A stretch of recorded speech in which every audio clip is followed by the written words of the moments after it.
آئیے سنتے ہیں ایک نئی کہانی وائبس کے ساتھ۔ یہ کہانی ایک چھوٹے سے شہر کے قریب جنگل کے کنارے پر واقع ایک پرانے ہاسپٹل کے بارے میں ہے۔ لوگ کہتے ہیں یہ ہاسپٹل 20 سال پہلے ایک آگ میں جل کر تباہ ہو گیا تھا۔ رات کے وقت وہاں سے عجیب سی روشنی اور چیخوں کی آوازیں آتی تھیں۔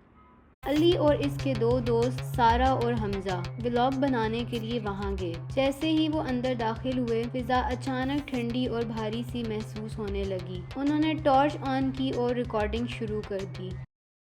پہلے فلور پر پرانی ویل چیئرز کھڑی تھیں، دیواروں پر چلنے کے نشان واضح تھے۔ حمزہ نے مذاق میں کہا، اگر کوئی بھوت ملا تو میں اس کے ساتھ سیلفی لوں گا۔ اسی لمحے ایک پرانی مریض کی فائل زمین پر گری۔ انہوں نے فائل اٹھائی تو دیکھا آخری مریض کا نام لکھا تھا حمزہ خان۔ سارا نے گھبرا کر کہا، یہ تو اتفاق ہے، چلو اوپر چلتے ہیں۔ دوسری منزل بالکل اندھیری تھی، صرف کھڑکی سے ایک لیمپ پوسٹ کی مدھم روشنی نظر آ رہی تھی۔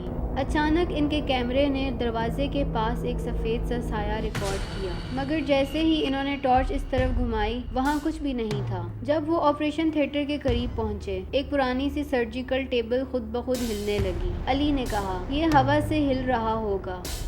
لیکن اگلے لمحے دروازہ آہستہ سے بند ہو گیا اور تالا خود بخود لگنے کی آواز آئی۔ تینوں گھبرا گئے، موبائل کی روشنی جلا کر نیچے کی طرف بھاگنے لگے۔ نیچے پہنچ کر دیکھا تو ہاسپٹل کا مین دروازہ بند تھا، جیسے کسی نے باہر سے تالا لگا دیا ہو۔ تبھی ایک مدھم سی آواز گونجی، چلے جاؤ اس سے پہلے کہ دیر ہو جائے۔ اچانک سارا چیخنے لگی۔ اس نے سیڑھیوں کے کونے پر ایک نرس دیکھی جس کا چہرہ آدھا جلا ہوا تھا۔ نرس آہستہ آہستہ اس کی طرف بڑھنے لگی۔